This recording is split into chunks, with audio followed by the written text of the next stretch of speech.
Ja, Anne-Sophie, hvorfor er du utilfreds med, at du ikke har økonomi i gymnasiet?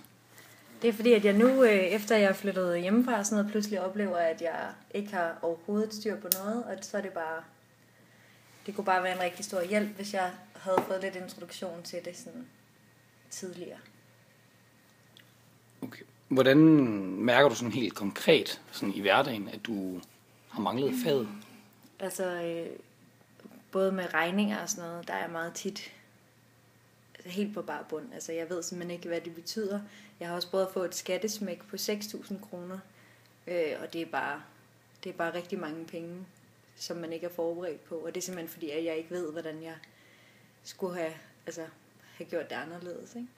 Og have ændret min forskudsopgørelse og sådan noget. Og hvorfor skulle økonomi på skemaet i gymnasiet, synes du?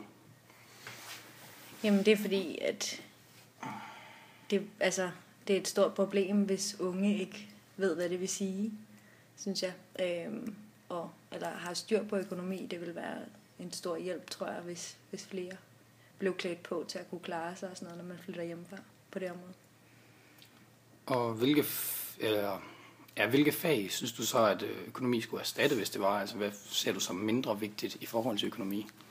Jamen, det er svært at sige, ikke? Fordi, umiddelbart vil jeg sige, at jeg synes måske, det største problem er, at jeg tror, det er en tredjedel eller sådan noget, der dumper i matematik, og der er rigtig mange af de ting, som man aldrig nogensinde støder på igen, medmindre man bruger det. Hvor at jeg synes, det kunne for eksempel godt gøres til en del, så det ikke nødvendigvis erstatter et fag, men bliver en del af et fag. Det synes jeg kunne være rigtig fint. Okay.